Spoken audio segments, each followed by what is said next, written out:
Hello and welcome to Conversation with Mrs. Pham. Today we'll be having a talk about living the reality, life abroad versus expectations from home. Our guest speaker on today's episode is Adeyinka Akinremi, popularly known as Supergirl.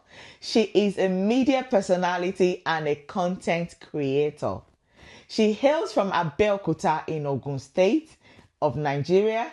She's had over a decade experience in radio presentation and content creation for radio stations in Nigeria. In the UK, she was a student at the University of Coventry, where she studied for her master's degree in communication, culture, and media. She is currently a teaching assistant and a customer service representative in the UK.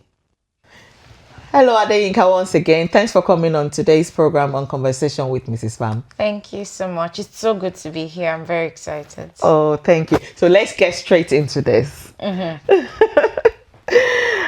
talk about the real side of living abroad. What has this experience been for you? Okay, so as someone who was born, buttered, and lived most of my life in Nigeria, I didn't even say most of my life because I'm in my getting close to the middle of my 30s right now. Whoa, you don't even look it. I know, thank you. Oh, you got good genes. Whoa. Yes, thanks to my parents. But as someone who has lived and all her life in Nigeria and then moving to the UK, it was not really easy, and a lot of sacrifices had to be made. Okay. It's not easy living back the life that you've lived and just becoming somebody different in another place entirely. So it's been a lot of struggle, but I have been able to adapt to it. Coming in through the educational route, Okay. which is not easy. Juggling work, school fees, and all the work limits. Sometimes I've had to ask myself, am I sure I'm making the right decisions? Like, is everything okay at home? Because of those sacrifices that I've had to make. But it's been good. It's not been really bad. Oh, that's good. I've also learned that if I don't give up, there will be other great things to happen for me. And also, as one time in the middle of my relocation, I've been about 2 years now in the UK. Wow. I'm still very fresh. I had to sit myself down one day to tell myself, it's not easy if you leave where you're used to go somewhere else. You definitely have to start from the scratch. Yes. And that's what I've been doing. Okay, and that's well. where I am still standing at the moment. But it's not been bad. Yeah. Oh, so good to hear that. And that brings me to the next question. And this one is about culture shock. What's this like for you, especially that you're new in the UK? I know you said 2 years, but still. Yes. I'm still new.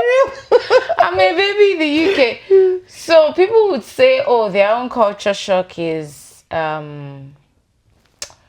maybe like we were gisting before we started the recording about how maybe men will not pay for women when they go for dinner, or maybe I want to make my hair and the man will not be able to.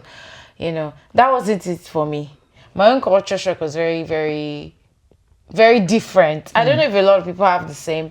So it's the fact that first, people have fake smiles in this country. Fake smiles. It's like I just walk in through the door and people are like, oh. United Kingdom. Yes. And the other one is when I walk past someone, they just say, "You okay? You're right." And normally as a Nigerian, you think if somebody asks you, "You okay?" they're asking to know if you're really okay. But as they're asking you okay, the person has, and then you want to start talking, the person has walked away. Oh my God. It's like, then I keep asking myself, why are these people asking, are you okay? Why are you asking if you cannot wait to just listen to what I have to say. So you still, you know, like in Nigeria, people ask you, "Are you okay?" You'll be like, "Yes, I'm okay." Of course. What about you? Yeah, how is BC? How is Kemi? How is your family? Exactly. Some people do that. Yeah. Yeah. I have not, and that's like one of the biggest culture shock for you. I think the last one I would like to mention is greeting. People don't greet in the UK. Don't even waste your time. Oh, don't generalize. Well, maybe amongst blacks, I'm not sure, but even I don't even think it's color. I say hello to people. Yes, but it's just I can count the number of people that greet people here, and then But do you? Yes, I do. Yeah. So at the workplace, that's even my focus. In Nigeria, I cannot go into the office and see my boss and not with my boss or my colleagues. But let's leave my colleagues out of it. Okay. But my boss. Yeah. But here in the UK, Yeah. I can go into the office and not say good morning to my boss, and it is okay. And it is okay. Yes, that's a cult. That one was huge. Culture shock for that you. People. So I remember working somewhere, Yeah. and I would always go into the staff room and greet everybody. Nobody will answer me.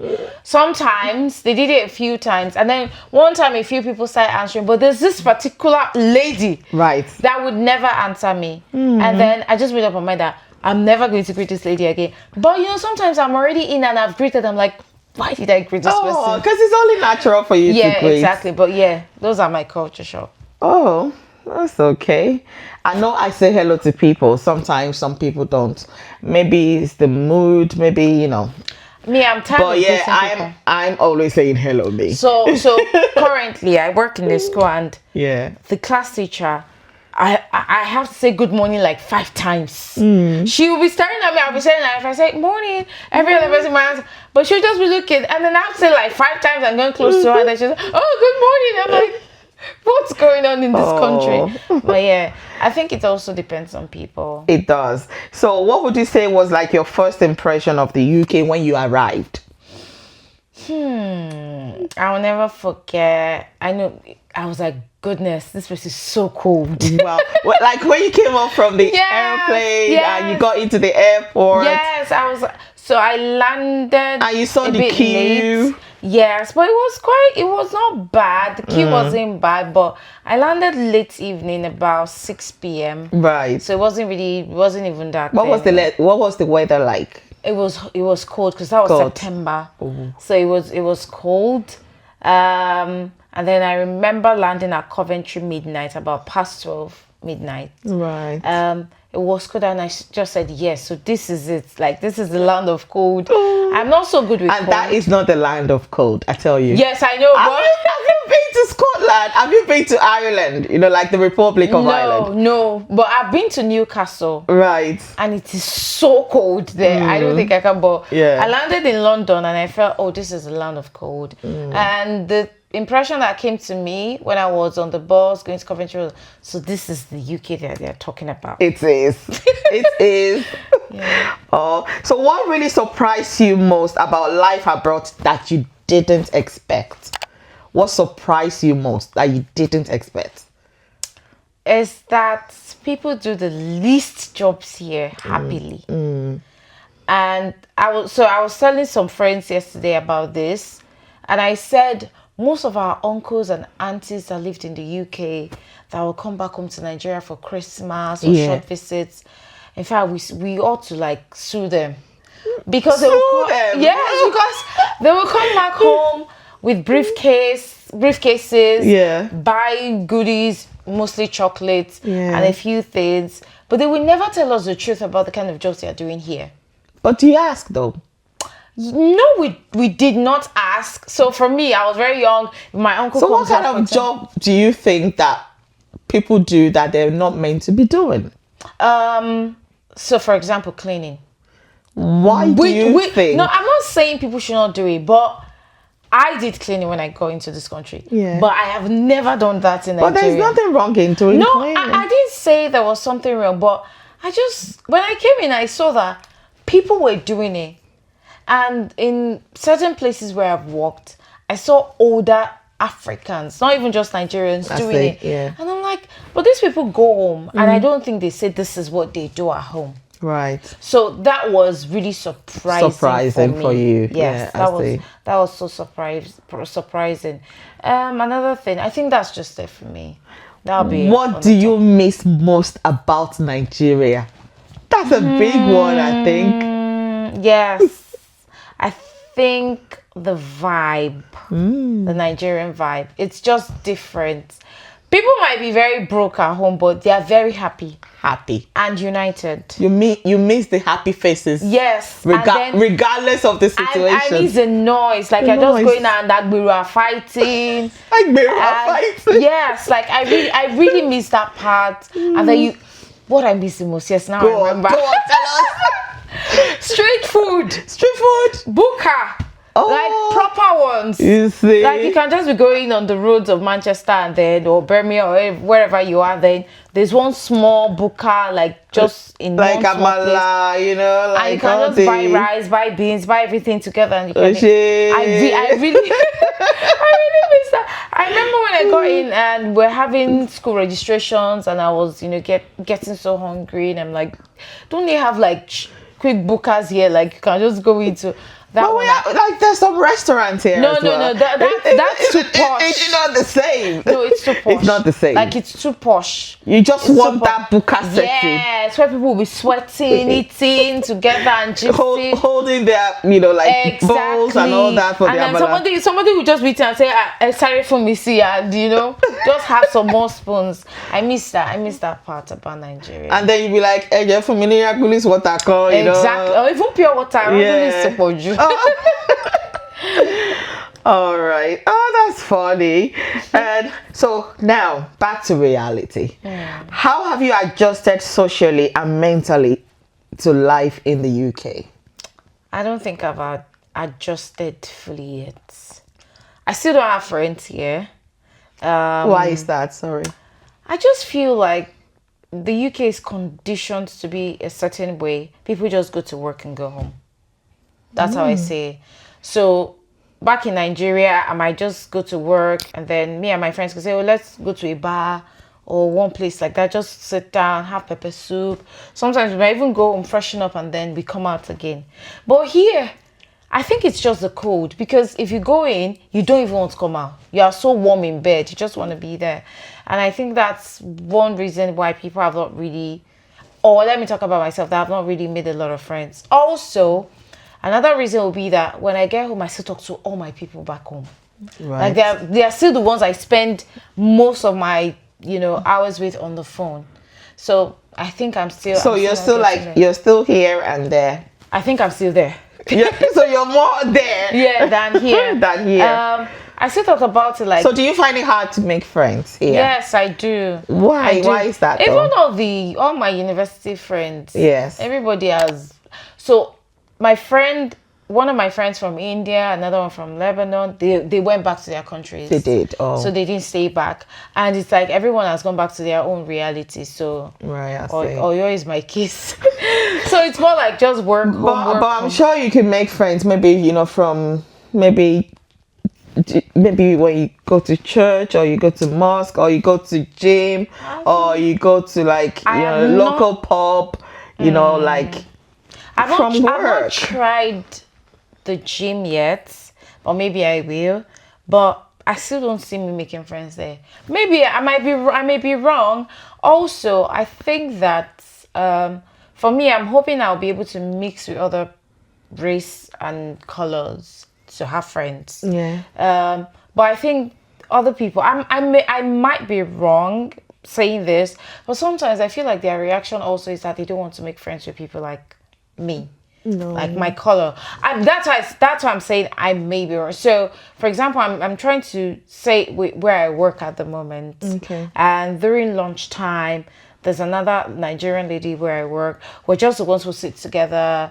And then others just want to sit with themselves and also chat with themselves. So how do you make friends with people like that? Because I would expect that, okay, in the workplace, maybe people could say, oh, let's hang out on a Friday. Let's just go some. I'm sure they probably do with themselves, but I have never gotten invited to such a thing. So, yeah.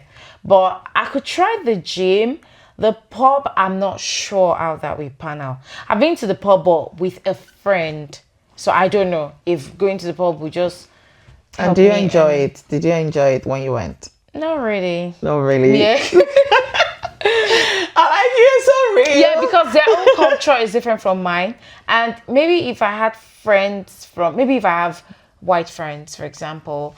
And they help me integrate me into their own society, it will be easy. Yeah. But it's not just, I don't think it's going to be easy me just taking myself to the pub and sitting You'll be down. bored. Yes, because exactly. Maybe it wasn't like that for me, and because I don't see any color to start with. I don't see color. I'm friends with everybody. So when we are, maybe we are at the staff room having our lunches, whatever, you don't have to invite me to your table. And most of the time, maybe I talk a lot. Maybe I do. I'm always everywhere. So there's just no way that you would want to go out on a Friday night that I will not know about it. And then I'll come. Oh, okay. So I might not stay long, but definitely I'll be there. So maybe it's quite easier for me to make friends and I don't see the color. To start with, I don't see color too, but I'm just trying to say all of this, looking at how I am being reacted to. I'm sure you get maybe there. Yes, I know. I'm you really will. hopeful. You will. So I know I mentioned the kind of job that you do, and it's just wanting to know how different is the work culture compared to Nigeria. It's a lot different. If there's anything I like here about the work culture, it's the fact that you get appreciated very well for everything you do, even the least job. So I'll cite an example of the first job I did when I got into the UK was a cleaning job at University of Warwick, and the agency that sent me there, I remember how I stood on their neck, phone calls, because I just wanted to get a job. I didn't want to just stay at home when I go in, and I was so lucky. If I say so, because I got the job. Because you were a student then, wasn't you? Doing your masters, but then you had to do something to support you. Exactly. Yeah. And then I got the job. I think 2 weeks after I came in. Oh, that's not bad. Lucky you. And I remember that job earned me £5 extra because the guys, my employers were really happy that I did a good job. Oh, that's good. And according to them, they said, the guy said, we've never had anyone who cleaned the toilet this clean. And they were really impressed. And that's good. Really? You've never had? That's a plus on your CV and in your bank account. Yeah. So I got really, I was like, oh wow, this is a good sign. People get rewarded. It doesn't even have to be monetary. Everywhere I've worked and whenever I leave, I get, so the other place I worked before I moved to where I am now, I remember the teachers tearing up the kids, and the head teacher herself buying me a very beautiful bouquet. So you work with children? Yes, I do. And it's just really good. Every time they say, something nice to you, they appreciate you. That's good, because in Nigeria, if you like, you work yourself off. Nobody cares, because they might say, oh, you're earning your salary, so what do you want from us? So the children are always saying, thank you, miss. Yes. The other teachers, your head teacher and all that. Exactly. Even parents. Yes, even parents, they do appreciate it. I'm sure we do in Nigeria as well. Come on. For me, before I left Nigeria, I occupied a managerial position at work. So I tried to cultivate that attitude amongst my teammates. Very well. Because one of the things I like to do is call staff teammates instead of my staff. Yeah. So I call them teammates, and then I organize things like, maybe at the end of the month, I could tell them to come to the office. We have team bonding right in our own department. We watch movies. I buy drinks. I buy snacks with my money. I don't ask them to contribute. I remember one time when I went to Ghana and then I came back, I had to host them all at my place. They came around, I cooked, we, had some fun. So yes, I tried, and maybe that's why I'm getting back in return in the UK. So every good turn, or maybe that's not the word, but maybe be nice to people, and then you'll be rewarded. It will come back to you. Yeah, so did you ever think life abroad would be easier before you moved? No. No. I'm very realistic with myself. That's no. Yeah, and I always tell people, like I said to myself, you are going to a new place where you don't have anyone. It wasn't like I had somebody to come and live in with or rely on financially. So I knew it was going to be hard work. And I had to just face the harsh reality. I had my dark days where I had to just sit down in the room and start crying. Ooh, I cried. Oh, yes, I cried. I have plenty, days like that. And then I'll cry. And then I'm sure my roommates will won't just say, what is wrong with this one? Right. Would that be related to I miss my family? Yes. I miss my home. Yes. Yes. It was. My friends. Yes. My church. Yes. My things that I do. Living social everything. Life and all that. Yeah, it was. So what's a typical day like for you now? Like I said, it's just wake up in the morning, get dressed, head to work, leave work, get on the bus, come back home. That's how boring it is. So that's how you manage your work life and yeah, so now I'm trying to do TikTok. What do you do with like self-care? How do you manage that?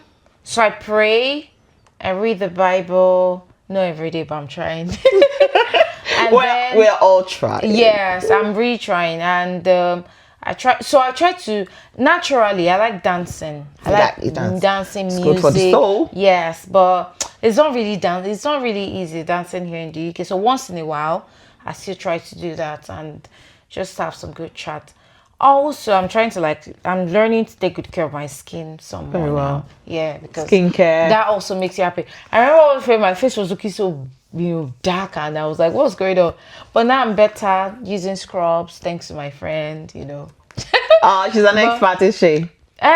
She's an expert in making sure I'm good. Like I look good for I like that. Yeah. Making sure you're good. Because you have to Your skin is actually nice. Yes, it is. Like you practically have no makeup on now and skin is skinny. Skin is popping. Right. But so before moving abroad, did you ever feel like people back home had unrealistic expectations of those living in diaspora? Yes. Plenty. I remember one of the classes we had at uni, and we had a presentation, and one of these groups, they are mostly Nigerian in the group, they came out to do their own presentation, and the person leading the presentation said something like, oh, what she thought she had about the UK was different because back home she used to think that people pluck money on the trees. I used to think that thing was just like maybe people were just, how would I put it? Just an assumption. I never knew people would take that serious. Because I'm like, are you serious? Like, are you joking? That people pluck money from trees. People used to think it's all rosy here. And I remember yesterday I was on a live stream and I was just telling people this, that if you want to come here, just know that it is not rosy and you will see Shege and Shege will see you too. I said, this is you, this is Shege. You will merge. But at the end of the day, everybody will be okay. It just takes time. Yeah, but I feel like they need to know this before leaving Nigeria. Yes. And that's why when I go on social media and I see people here trying to advise people at home to say, oh, if you are comfortable back home, don't come here. If you don't come, and by saying, oh, don't worry, we'll still come. Or you are not the one that will teach us what to do. I said, please just be coming. So that I said, how would I see somebody to tell sorry if you don't come and cry? Come and have your own fashion. But I think that's just it, really. I think it's just everywhere. Like if people move to America or if people move back home to Nigeria, of course, it takes time to settle in a particular country. Of course, that's my belief. But like you said, the expectation should kind of, people should be realistic. Like people don't pluck money from here. And you don't make it the next day. There's no money tree in your back garden. People also think that when you get here, like the job is waiting for you, and then you just start the job. Because you have to look for the job, you have to do your references. Yeah. They have to. Sometimes some jobs you would demand that they carry out, GBS check on you. Yeah. Even police character check. So it takes time. Yeah. And before then, you would need to be in a house where maybe you probably are with a family or you're renting. You have to feed. Some people have children with them. Yeah. And before getting children into school, That also takes a process. And then, because now I think the local authorities would have to do that. You just don't go to a school and say, I want this school. Yes, I think it has to come from the local authorities to get that done. Yes. That takes time. And then the children kind of decide what shift the parent does. Exactly. Because you want to get them, in school, and maybe activities, there's quite a lot of things to put in place before. It's a whole ball game. It's a new ball game. So since moving to the UK, have you experienced people from Nigeria asking you for financial help? How often is that? When I first got in fact, nobody knew I was here. Right. For a very long time. Because I wasn't ready for that. And I've learned to develop a thick skin when it comes to giving. Because so let's just remind ourselves that you've been here 2 years. Yeah. Okay. It's just a gentle reminder that it's just 2 years. Yes. So people who are asking you for money should be mindful of that. Still. Exactly. But they don't understand all of that. Like I said, I've come to develop a thick skin. So now if you ask me for money, I'll just tell you no right now. If I have it, I'll give you. I'll share. But if you ask me, I'll just tell you no right now. That's because you're still trying to find your own balance. Not right now. I still have somebody who was asking me money. I've resumed back to school. Can you give me money for it? I said no right now.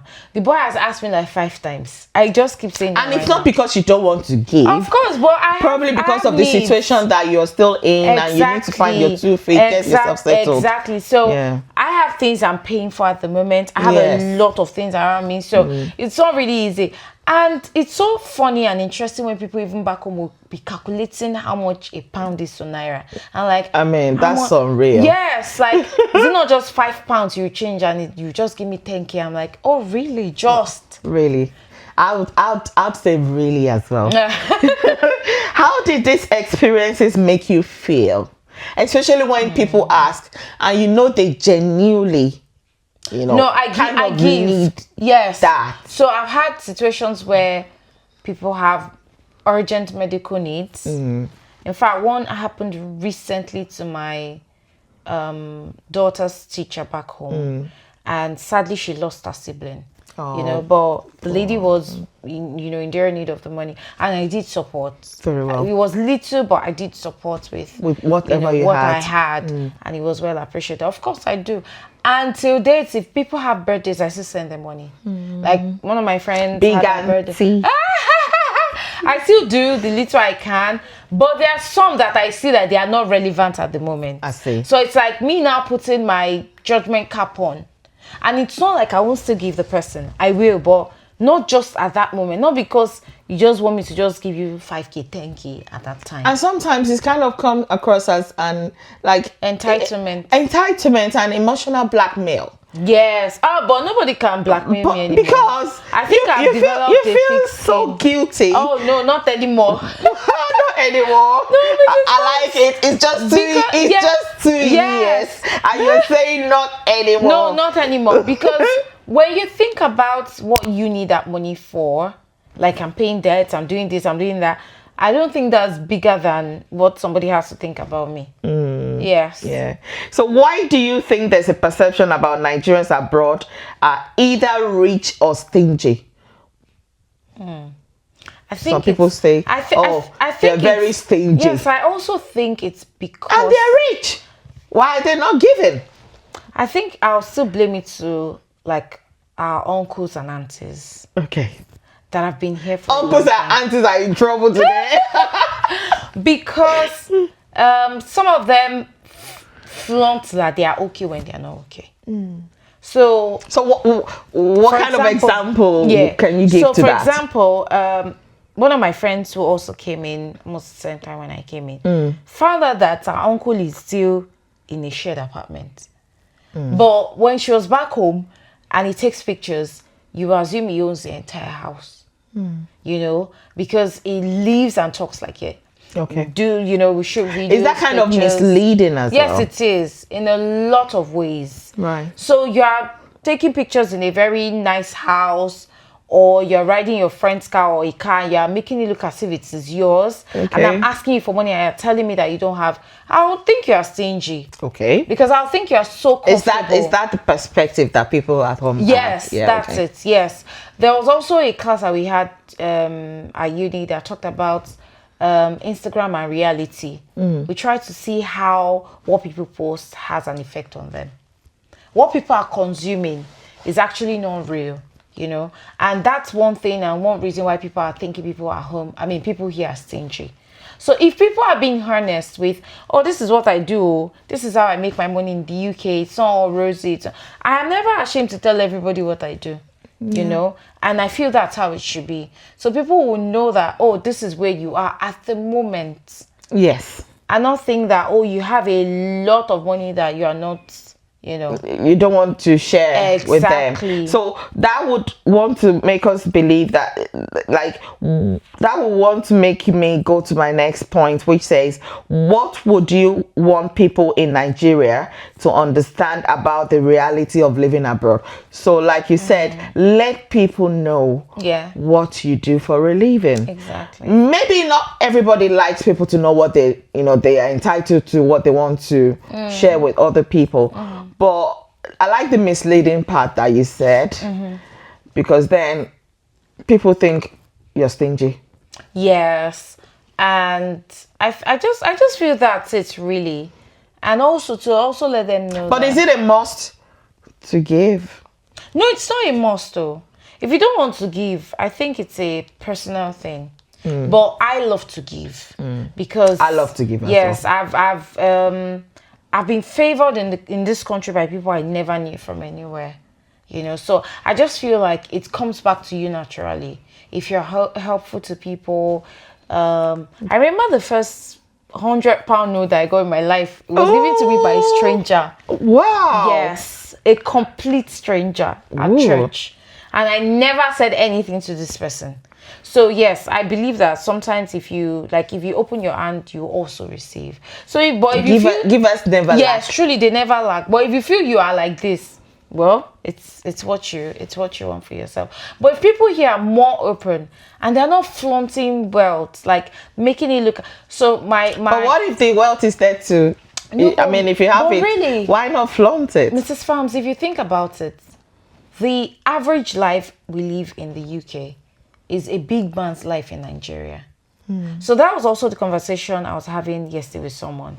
That, okay, you're living in a house here and maybe it's a 3-bedroom and the whole house is just £900. For example, you have your lights and everything. Maybe it's inclusive, maybe.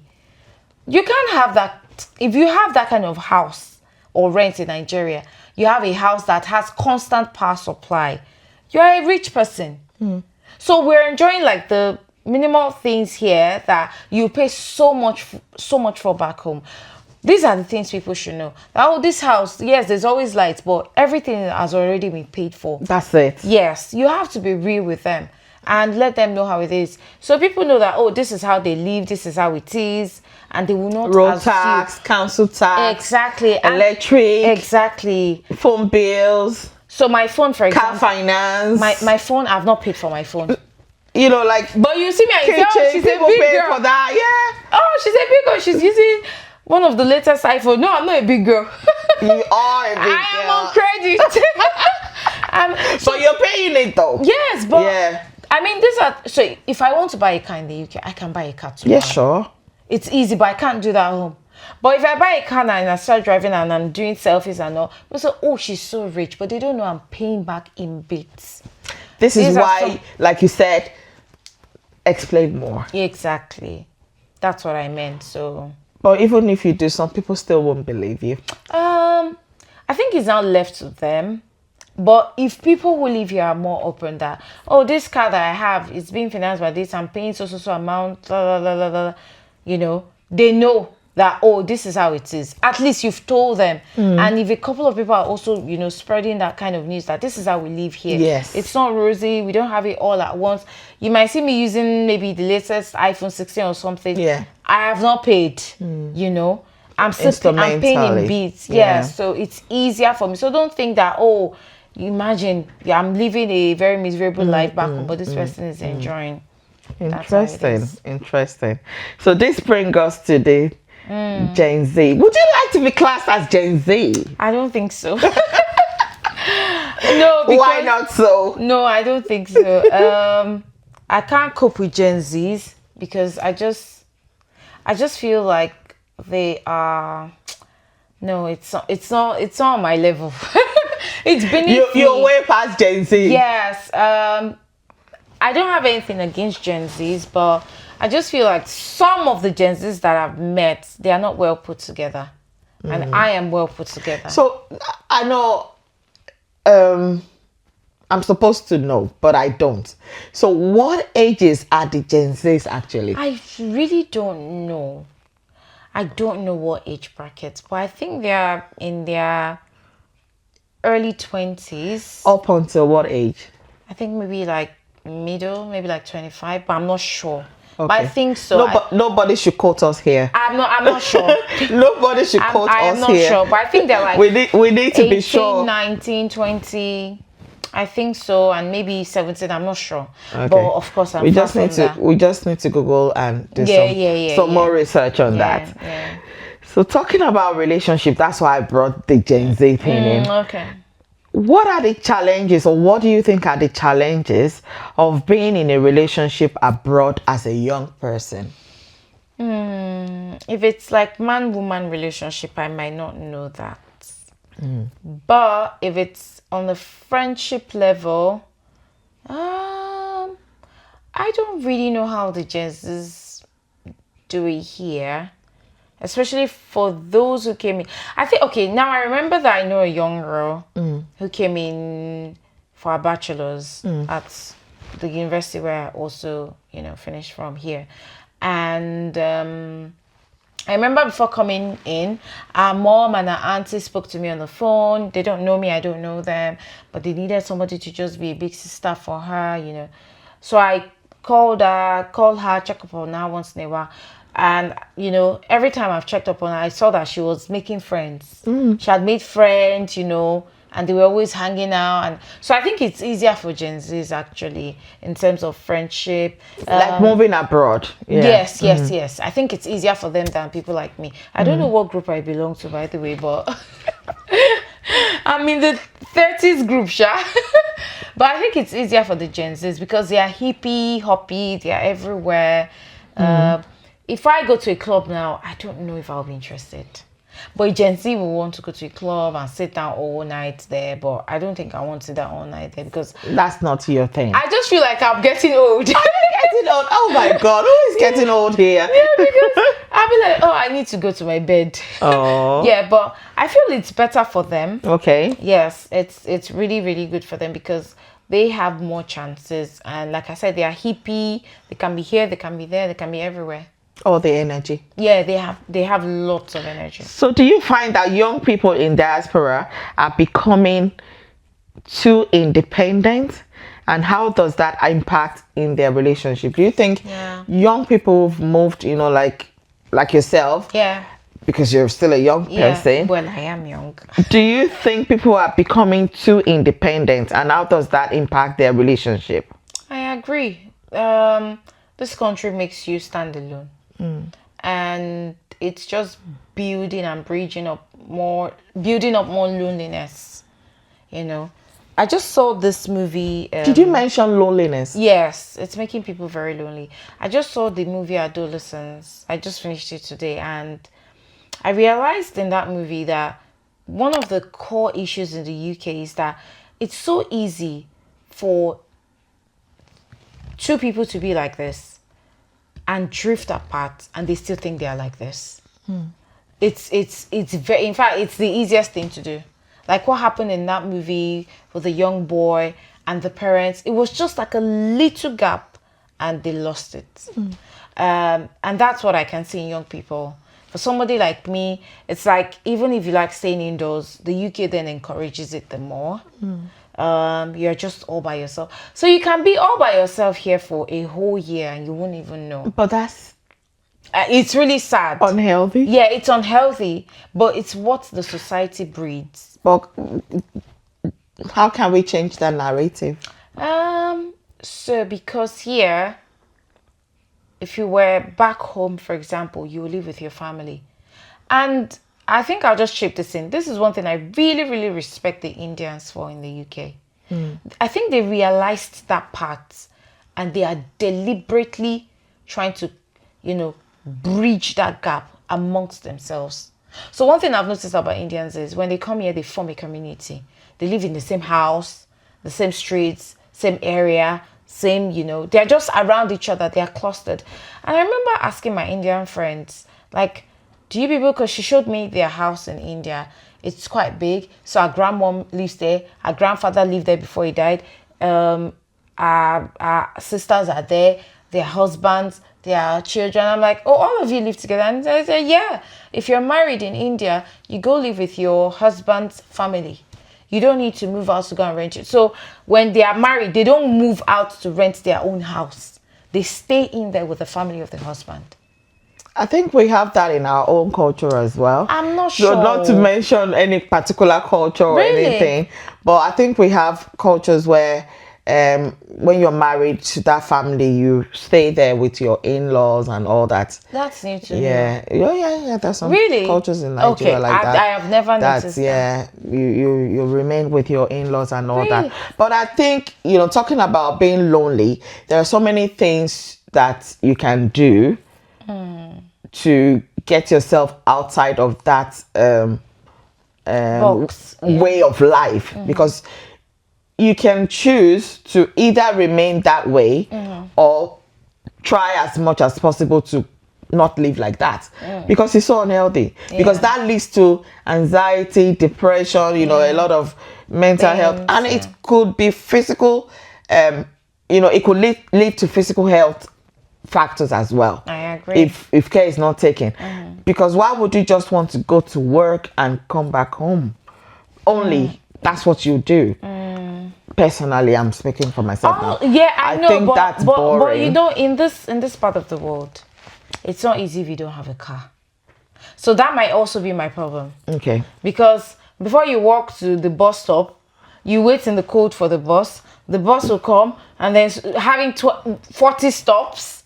In fact, you've lost interest in the whole By the time you get home, you just want to eat and go to bed. And then if you say, okay, let me take Uber to this place, and you're thinking of all the money you're spending on a taxi, that might also be discouraging. So maybe when I have a car, maybe I'll be more. And I want to ask something again.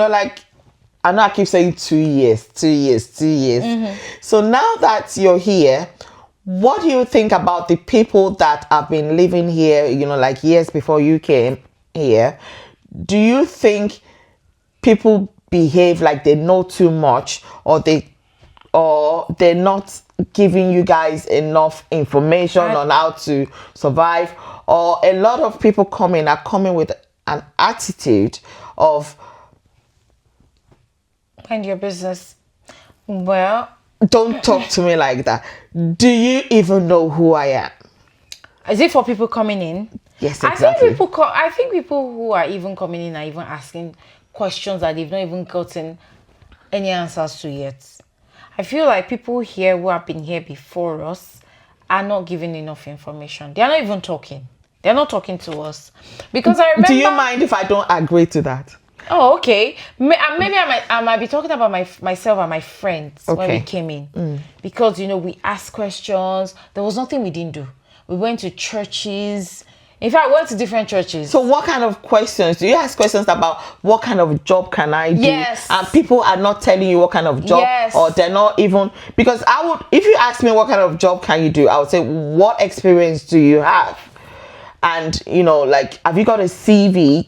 Can we look into your CV as well and see how we can, put all your... Because we actually have a lot of things in us, a lot of skills that we can transfer. But sometimes I don't know you. The only way you apply for a job, the only way I can know you better is through the CV. Yeah. And that's how I can tell a true picture of what you've done. Yeah. But if you don't know how to put all of those into your CV, that's where I come in. And I'll be like, okay, did you put this experience? Did you put this? Because this is what will help you. This is what you attract the employer. So are you not getting those kind of advices? No, not at all. And like I said, maybe because of you're a good person. And I don't think there are lots of people who are saying things to people here. It's like, I feel, and I feel bad that that's how a lot of people feel. Because even my friends were still saying it, like, a lot of people here are like, okay, Shebi, people have come, you figure it out yourselves. That was the vibe we got. And we've been trying to figure it out ourselves since we came in. So if it's question asking, I think because people who come in from Nigeria, the mentality of, I want to just know what's going on here and get into it. And would it be like, maybe we should look at it from another perspective, because I see a lot of people, or I hear a lot of people who have had bad experiences with people who have newly come here to live, that they've helped, maybe from being their guarantor, or from housing people, or from introducing people, or people taking out cards on people's names. Like, a lot of things people share a lot of stories, and you'll be like, come on. Yeah. And the expectation as well, or that might be. There's quite a lot of bad experiences that agree. people have had. People have had to not let their, get family, they are a family of 4, and then have a family of 4 in a 2-bedroom or 3-bedroom house. And at the end of the day, you still didn't treat them well. So people have had a lot of bad experiences. Are people really appreciating it? Like people that have newly come, do they really understand that this is a sacrifice for them? I think so. I may be wrong, but I think so. I just believe that, of course, where there are good people, there will be bad people. In fact, I feel there will be more bad people where there are good people. So that's bound to happen. But I don't think we should also judge because generalize. Yes, people should not generalize. I really, really understand, and I agree with it, to the fact that some people can be badly behaved and they just misuse opportunities. Do people have patience? Like a lot of people who have newly come here, do they understand that this is a country that things work according to guidelines, rules, regulation, and you have to abide. So. Yeah, I think so. I think Nigerians, especially, let me talk for my country, I think we are more respectful and obedient in the UK. Because there are some things you might do back home and you get away with it. Like staying on the queue, being orderly, all those little things. So yes, I think they are getting to work on time and not giving excuses. Exactly. Even if you're not getting to work on time, they have the courtesy of calling and saying, oh, sorry, I'll be late. All those little things you see and you're like, oh wow, it's so interesting to know that we can be like this, not driving one way and all having insurance in your car, and then following traffic instructions and all. So I feel like and being respectful to each other, talking to each other, exactly, with respect. I agree with that as well. So I feel like, yes, there might be bad eggs, but it's not, I will not generalize by saying a lot of people are like that. And so if you could send a message to your past self before moving abroad, what would it be? Before moving abroad, maybe I would say learn hairdressing. Yes, that would be. So I did a bit of it, but it was just like braids, mainly braids. I wish I could do more like this on my hair. It's nice, by the way. Thank you. If I'd learned something like this, I know that I would have, because with the braids, I Like was able being to good make with some your cash. hands, yeah. Yes. So with the braids, I make cash. But if I could make something like this, I don't even think I'll be looking for work anymore. Because But you can still learn. yes, but I don't know if it's something I now want to sit with and start learning. But I heard of a lady, I'm not sure where she is in the UK, but that's what she does in her house. And she's making some very good money. That's good. So yes, that would be it for me. I was more hands-on on career, so... You still have? Yeah, I am. Career woman. Yes. But I would have just said, try to learn something else. I did a bit of camera handling, editing back home. Oh, that's a good one. Photography. Yes, I did, but I wasn't really like hands-on. I didn't take it too serious. I took it serious to a point, but maybe something else like this would have really helped. So maybe I should ask myself that same question, or maybe I should answer it. Because I wish I knew how to sew clothes. Oh, I actually went, because there was a time the polytechnic that I was in at the time was on strike, and my mother was like, no, you will not be sitting at home, so you have to go and learn this. So I did go, but I had some group of friends at the time. I think I should blame myself. I should not blame my friends. But you know what? I didn't concentrate. Like immediately I started, my mom bought me a machine, wow. She bought me like the main machine, what do you call it? The whipping machine and all that. Wow. So that I could learn faster. But you know what? Don't let us go into it. Story for another day. Story for another day. I didn't concentrate. And that up to today, I kind of had that regret that I should have, learned it. Yeah. Because it would be a good skill for me today. Yeah, true. I agree. Especially bringing up boys that now and again we have to keep buying trousers when they were in school. Oh, but yeah. Imagine. Yeah, that would have helped. That would have helped. That's a lot of money in the UK. I remember wanting to do was it Zipper or something on Nigerians, and it was like £50. Like, imagine. Really? And if I had learned something like that, I would have charged you £20. I had to send the clothes back home. So what advice would you give to Nigerians planning to move abroad? Please come so that I can pet you when you cry. Please come. But I'm just joking. Please come and enjoy. Come and enjoy. Come and have fresh Come and have fun. Well, I would say be prepared mentally, physically, emotionally. It's going to be very, very tough. That's it. But it will get better.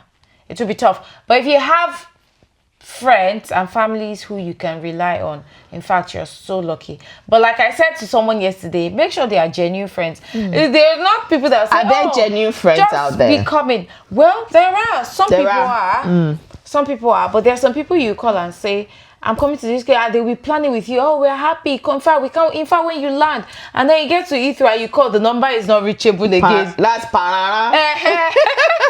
You are now on your own. So, but if you have people that are trustworthy, they'll really come pick you up and house you for a while. Lucky you.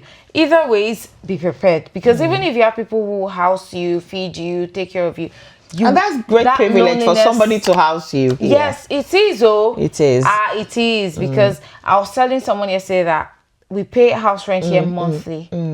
Exactly, and it's a lot of money. It is a lot of money, and you have to get it. There's nothing you can do about it. There's no landlord, I'm owing you, I'm going to accumulate. You can't accumulate. There's no understanding in that aspect. Exactly. So yeah, I just also hope they know that it's not going to be so easy, but it will get better. Most importantly, they should meet with the right people in the UK. Meet with the right. So that brings us to say who you associate with. Yes. Who are your friends? Who you roll with. Yes. What information you're putting in your brain. Exactly. Yeah. I think it's very, very important for people that have just newly relocated. Yeah. To, I'm not advising people now on how to live their lives, but it would be beneficial if people learn to be a bit more patient. Yeah. Because it takes time to build. To build. Yeah, it does. This is anywhere in the world that you decide to relocate to. I don't know why somebody will come here and not be patient. It's so funny because there's no miracle that can happen. No matter how prayerful you are. Yes, prayer is good, but prayer is good. It will happen gradually. It doesn't happen overnight. It doesn't happen overnight. Yes, it does not. It does not. It doesn't. So what happens to the blowing? So are you saying people cannot blow overnight here? No, not in the UK. Super girl. They'll just be deceiving themselves. If you think you come here and blow overnight, you will surprise yourself. So there's no blowing overnight in the UK? No, there's nothing like that. So there is nothing like that. This is coming from Supergirl now. Yes, there's no blowing overnight here. There is nothing like that. In this UK, there is nothing like that. You have to just take it. You might say, oh, I got into the UK and maybe, 6 months later, I got a good job. There will still be later in the story. Except you have a family here who are already established and they are throwing you into business or throwing you into whatever it is. But that you will come in here and then you just get lucky overnight. No, it's not possible. Listen, I really, really want to thank you at this stage for coming on this program, sharing your honest transformation, honest experiences, and just being yourself. Thank you. And not patronizing. Of course. I just want to say thank you very much. It's been nice. And encouraging others to come at the same time. Yes, of course. So you're not one of those that will say, don't come to the United Kingdom. No. How well and good. I'm expecting my best friend to come this year. If she comes, which I'm very hopeful she will, that would be nice. Because I've told her the reality about things here. I've told her when you come, you will cry. And she might not cry because I don't know, but everyone I've met told me they also cried. They had their moments where they cried, like wailed in the room. Is it not just natural to cry sometimes? Let it out. Yeah, but not in Nigeria. Back home, I don't think I cry like that. Except maybe somebody breaks your heart or you lost some money. But you just being in the house. I mean, a beautiful house like this. I just sit down. That would be due to boredom, you mean? Maybe. I feel it's just a feeling in the UK. Of being in another place. Yes, and then you're just crying. And then you wipe. But then you get over it, don't you? That's it. You will. So I've told her. So surprisingly, she might come in, she might not cry. But she will just feel something. She will definitely feel something. But I want her to come and I want every other And I hope it's something good. Yes, of course. I'm wishing her well. In advance. Thank you. And then I can bring her on the show as well. So you can bring her on the show so she can share a real life experience. Yeah, that would be nice. Listen, thank you so much, Supergirl. I know I keep calling you Supergirl because that's my radio name. That's your radio name.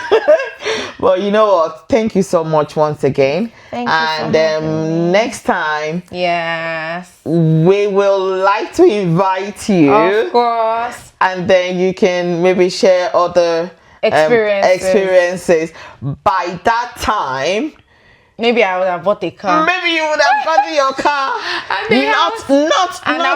Not on finance. Amen. Outrightly. Amen. I believe. You believe. I'm catching it. You catch it. I think there's a prayer I said today, so this is an evidence of the prayer. See? Maybe I'm adding some more. Yes, I'm gonna be a pastor soon. Amen. That would be so nice. But thank you so much for having me. I had fun and it was a very smooth conversation. And I'll also encourage everyone to always listen to Conversation with Mrs. Farms and share the video as well. You have to. Thank you. There you go. Thank you. You're welcome. Once again, I want to thank our guests for sharing our honest, transformative experiences about life abroad. From the moments of welcome and shock to facing realities of work life and confronting persistent misconceptions from home. Our insights remind us that life in diaspora and in the UK is full of unexpected challenges and opportunities alike, and that the narrative of entitlement and assumptions must change. Let us know in the comment section, have you had any similar experiences? What do you think can be done to reduce the entitlement culture? Not just in the UK, but living abroad. Thank you for being with us on Conversation with Mrs. Farms. If this discussion resonates with you, please like, comment, share, and subscribe to this channel. And don't forget to subscribe. Do not forget to subscribe for more authentic and hard-hitting conversations. Until next time, let's work together to bridge our words with truth and compassion. Bye for now, and God bless.